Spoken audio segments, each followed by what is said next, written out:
effectivement, le Rassemblement démocratique sénégalais, après sa participation infructueuse aux dernières législatives de juillet dernier, avait donc décidé de ne pas aller répondre à cette rencontre au ministère de l'Intérieur. Et nous avions donné nos raisons à l'occasion d'une interview qui est parue dans le quotidien national. D'abord, il fallait tirer au clair cette histoire de 2 millions d'électeurs qui n'avaient pas reçu leur carte et ce qui avait causé un énorme préjudice à beaucoup de partis. Et il fallait tirer au clair la différence de 18 000 électeurs qui a été relevée entre le listing détenu par la Sénat et le listing l'ensemble des listings qui se trouvaient dans les bureaux de vote.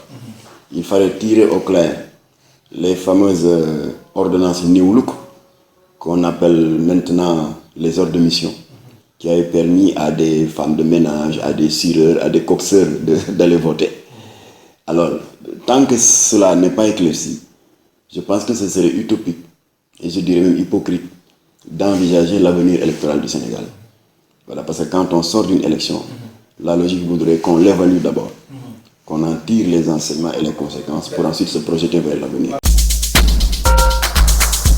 Nous disons que nous déplorons, par principe, toute posture ou propos d'un ministre de l'Intérieur qui est censé être à équidistance des partis, mais sans pour autant nous voiler la face, parce que dans toutes les grandes démocraties du monde, c'est l'administration qui organise les élections. Nous déplorons ces propos dans le sens qu'il aurait pu nous en épargner, parce qu'il a un rôle central à jouer dans le processus électoral, bien qu'il soit par ailleurs responsable politique au niveau de sa localité, à Linguère. Alors maintenant, il n'empêche que nous émettons des réserves sur la pertinence d'avoir un ministère de l'Intérieur soi-disant neutre. Et l'histoire montre à suffisance que ça ne tient pas la route. Pour ne citer que 2 exemples, le président Abdou Diouf avait nommé lui-même le général Cissé, bien qu'il l'ait nommé. Le général Cissé a organisé des élections qui ont conduit à la chute du président Abdou Diouf.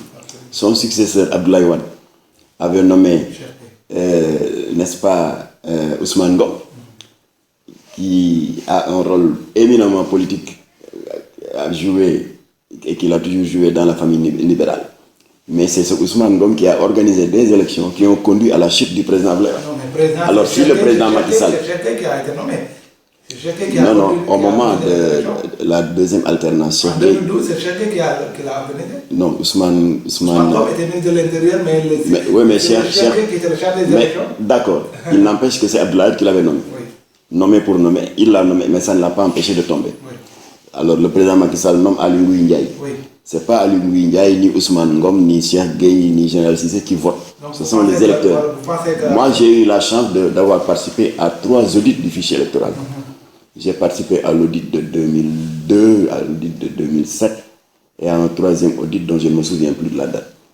Et en tant qu'informaticien de profession, je suis intimement convaincu qu'il est techniquement impossible de procéder à des votes fictifs. Pour la bonne et simple raison, si vous votez, avant même de voter, le président du bureau de vote vérifie si effectivement vous êtes sur le listing d'émargement. Et je le répète, tant que ces histoires de 2 millions d'électeurs qui n'ont pas reçu leur carte n'est pas éclaircie, 18 millions de différence entre les 2 listings, et ces milliers d'ordres de mission qui ont été distribués à tour de bras sans aucune raison.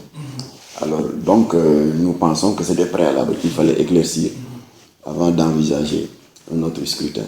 Alors j'en profite pour vous dire d'ailleurs que bien que notre participation à ces élections n'ait pas été fructueuse, mais nous sommes moralement satisfaits d'avoir été l'un des rares partis à avoir compétit sans être à la remorque d'aucune coalition, ni du pouvoir, ni de l'opposition.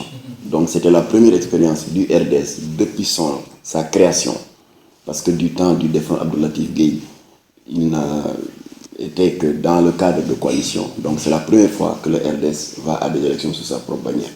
Donc au moins le RDS sait ce qu'il pèse, ce qui n'est pas le cas d'autres partis où c'est la nébuleuse parce qu'ils font du langue car rapide.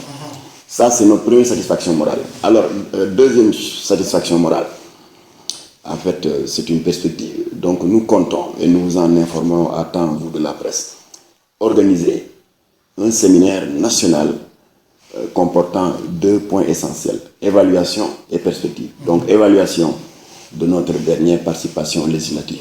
Quels enseignements pouvons-nous en tirer? Quelles sont les localités où nous avons des redressements à faire? Quelles sont des localités où on a eu un comportement électoral satisfaisant? Et perspective, parce que comme tout le monde le sait, en 2019, il y a 3 élections, départementales, municipales et présidentielles. Alors nous nous déterminerons donc pour voir si le RDS doit aller en coalition, si oui, avec quel candidat, ou si le RDS devra y aller sous sa propre bannière. Alors nous en informerons la presse à la fin du séminaire, nous ouvrirons les portes et le secrétaire général fera une déclaration pour que l'opinion soit édifiée afin que nul n'en ignore.